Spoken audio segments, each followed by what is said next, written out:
오늘 함께 읽을 말씀은 마태복음 6장 5절에서 9절입니다. 또 너희는 기도할 때에 외식하는 자와 같이 하지 말라. 그들은 사람에게 보이려고 회당과 큰 거리 어귀에 서서 기도하기를 좋아하느니라. 내가 진실로 너에게 이르노니 그들은 자기 상을 이미 받았느니라. 너는 기도할 때에 내 골방에 들어가 문을 닫고 은밀한 중에 계신 내 아버지께 기도하라. 은밀한 중에 보시는 내 아버지께서 갚으시리라. 또 기도할 때에 이방인과 같이 중언부언하지 말라. 그들은 말을 많이 하여야 들으실 줄 생각하느니라. 그러므로 그들을 본받지 말라. 구하기 전에 너에게 있어야 할 것을 하나님 너희 아버지께서 아시느니라. 그러므로 너희는 이렇게 기도하라. 하늘에 계신 우리 아버지여, 이름이 거룩히 여김을 받으시오며. 아멘. 주님은 우리에게 기도를 가르쳐 주셨습니다. 주님은 우리가 어떻게 기도하기 원하실까요? 오늘 첫 번째는 폼으로 기도하지 마라 입니다. 5절에 보니까 기도할 때에 외식하는 자와 같이 하지 말라라고 했습니다. 외식한다는 것은 밖에서 식사를 사 먹는다는 뜻이 절대로 아니죠. 외면을 장식한다 해서 외식입니다. 겉모습만 보기 좋게 꾸미는 겁니다. 외식하는 기도는 한마디로 폼 잡는 기도입니다. 기도를 하는데 가식적입니다. 지식을 자랑합니다. 하나님 앞에서 쓸데없이 너무 예의가 바릅니다. 하나님 앞에서 기도하는데 체면을 차립니다. 이게 하나님 앞에서 체면을 차리는 건지 사람 앞에서 체면을 차리는 건지 알쏭달쏭할 지경이죠. 하나님, 나 진짜 구제불능한 죄인입니다. 하나님, 나 너무 힘듭니다 하는 간절함이 없습니다. 하나님 앞에서 솔직하지가 않습니다. 기도를 하는데 너무 폼을 잡습니다. 예수님은 그렇게 기도하지 말라고 하십니다. 폼 잡아서 격조 있게 기도하면 어떤 사람들은 기도 좀 하네 생각할 수도 있겠죠. 그런데 폼 잡는 기도에는 하나님의 응답이 없답니다. 이미 상을 받았기 때문이랍니다. 그렇게 폼 잡으면서 기도하면 하나님도 헷갈리실걸요. 그래서 너 도대체 필요한 게 뭔데?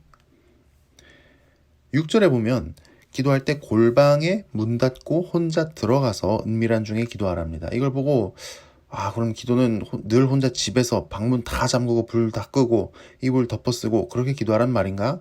할 수 있는데 그건 아니죠. 우린 예배 때 대표 기도할 일도 있잖아요. 이 말씀은 대표 기도를 해도 다른 사람들은 다 지우고 하나님을 독대해서 기도하라는 뜻입니다. 사람들을 의식하면서 기도하면 안 됩니다. 우리는 서로 다 어느 정도 벽이 있습니다. 내 은밀한 모습 남한테 다 못 보여줍니다. 그걸 다 보여주면 서로 충격받을걸요. 그런데 하나님 앞에서만큼은 솔직해져야 합니다. 하나님 앞에서만큼은 우리가 솔직해질 수 있습니다. 하나님 앞에서 솔직하게 기도해보면 어떨 때는 내가 기도하는 게 되지도 않는 내용 같기도 합니다. 이런 기도도 들어주시려나 싶기도 합니다. 맨날 기도한다면서 이거 해주세요, 저거 해주세요 하는 게 하나님께 좀 미안스럽기도 합니다. 그런데 그러면 어때요? 기도는 그냥 솔직하게 하는 겁니다. 폼 잡지 말고요. 예의 체면 다 버리고요. 예수님은 말씀하십니다. 하나님께서는 그런 솔직한 기도에 응답해 주신다고요. 오늘 두 번째는 떼쓰는 기도를 하지 마라입니다. 7절 8절에 보니까 하나님 말고 다른 신을 믿는 사람들은 기도할 때 떼쓰고 졸라든다고 합니다. 했던 말을 또 하고 또 하고 또 하고 또 하고 그래서 신이 귀찮아서라도 기도를 들어주게 한답니다. 그런데 그렇게 기도하지 말라 하십니다. 하나님은 우리 아버지이시고 우리 필요한 거를 우리가 기도하기 전에 벌써 다 알고 계신답니다. 그러니까 떼쓰듯이 주세요, 주세요, 주세요, 주세요 하는 게 아니라 하나님을 믿음으로 담대하게 그냥 한번 주세요 기도하면 되는 겁니다. 그런데 하나님이 우리 아버지시고 우리 필요한 거를 우리가 기도하기 전에 벌써 다 알고 계신다는 진리는 사실 우리에게는 좀 가슴 아픈 말이 될 수도 있습니다. 지금 안 주실 때는 안 주시는 선한 이유가 있다는 뜻도 되기 때문입니다. 그리고 안 주셔도 우리는 하나님은 선하시고 안 주시는데도 선한 이유가 있다는 것을 믿음으로 견뎌야 하기 때문입니다. 우리 주님께서 광야에서 시험 받으실 때 40일을 금식하셨습니다. 원래 하나님은 하나님 백성이 광야에 있을 때 하루도 빠짐없이 만나를 내려주시거든요. 그런데 만나가 안 내립니다. 40일이 되도록요. 마귀는 예수님을 시험했습니다. 야, 하나님 믿지 마. 하나님 만나 안 줘. 네가 알아서 해야 돼. 주님은 외치셨습니다. 사람이 떡으로만 살 것이 아니요 하나님의 입으로부터 나오는 모든 말씀으로 살 것이라. 하나님은 광야에서 하나님 백성을 책임지신다고 약속하셨어. 나는 그 말씀을 믿음으로 살 것이다. 하나님은 하나님의 때에 반드시 만나를 주실 것이다. 하나님은 우리 아버지이십니다. 하나님은 우리 삶을 반드시 책임지십니다. 만나 매출하기를 내려주십니다. 우리 인생을 통해 영광 받으실 것입니다. 우리를 끔찍이 사랑하시는 하나님 우리 아버지의 사랑을 믿음으로 담대하게 기도하는 우리가 되기를 축복합니다.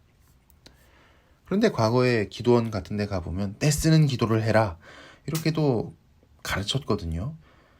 그런 가르침을 정죄하고자 하는 것은 아닙니다. 그건 왜냐하면 간절히 기도하라는 그런 뜻이었겠죠. 그리고 기도를 안 하는 것보다는 떼쓰는 기도라도 하는 게 얼마나 낫습니까? 그런데 오늘날은 정말이지 떼쓰는 기도도 안 하는 시대가 됐습니다. 기도의 열정이 확연히 사그러들고 있습니다. 왜 그럴까요? 요즘 아이들을 보면 뭔가를 간절히 원하고 필요로 하는 게 잘 없는 것 같습니다. 이런저런 걸 선물로 줘봐도 신통치가 않습니다. 의외로 건빵 들고 전도 나가보면 건빵이 그렇게 인기가 있다는 게 함정이긴 하지만 요즘 우리나라 성인들도 마찬가지입니다. 뭔가를 간절히 원하고 필요로 하는 게 잘 없습니다. 아마 이 신용카드 들고 마트에 가면 모든 게 다 있기 때문인 것 같은데요. 개인차는 있지만 그래도 다 옛날보다는 잘 살게 됐고 집에 이것저것 가진 게 많습니다. 그런데 이게 참 문제입니다. 왜냐하면 기도를 안 하기 때문입니다. 하나님을 안 찾기 때문입니다. 자, 그러면 우린 정말 필요한 게 없을까요? 9절부터 나오는 주기도문을 보면 그렇지 않습니다. 오히려 우리는 우리한테 꼭 필요한 것, 그걸 갖고 있지는 않습니다. 우리나라 생활 수준이 높아졌고 우리가 가진 게 많아졌어도 오히려 꼭 필요한 건 완전히 바닥나 버렸고 파산할 지경입니다. 그게 뭘까요? 오늘 세 번째, 가장 먼저 필요한 것입니다. 9절을 함께 읽어볼까요? 그러므로 너희는 이렇게 기도하라. 하늘에 계신 우리 아버지여, 이름이 거룩히 여김을 받으시오며. 하나님이 하늘에 계시다는 것은 하나님이 온 우주를 다스리시는 온 우주의 왕이라는 뜻입니다. 그런데 온 우주의 왕이신 하나님이 우리 아버지시랍니다. 온 우주를 다스리시는 온 우주의 왕 하나님이 우리 아버지이시기 때문에 하나님은 당연히 우리 모든 필요한 걸 주실 수 있고 또 주십니다. 그러니까 우리는 용감하게 무엇이든지 달라고 기도하면 되는 겁니다. 이런 기도도 들어주실까? 이런 생각을 할 필요가 없습니다. 기도 안 하면 내 손해인 것입니다. 자, 그러면 우리한테 꼭 필요한 것, 우리가 꼭 기도로 달라고 해야 할 건 뭘까요? 가장 먼저 필요한 것은 뭘까요? 9절 하반절에 나오죠. 이름이 거룩히 여김을 받으시오며. 하나님의 이름이 거룩히 여김을 받는다는 건 세상 모든 사람이 그리고 온 세상이 하나님을 하나님이라고 인정하고 높이게 해달라는 뜻입니다. 그러니까 예수님이 보실 때 우리한테 가장 필요한 건 먹을 것, 입을 것, 살 집, 돈, 성적, 명문 대학교, 좋은 직장, 결혼 상대 이런 게 아니고 세상 모든 사람들이 하나님을 하나님이라고 인정하고 높이게 되는 것입니다.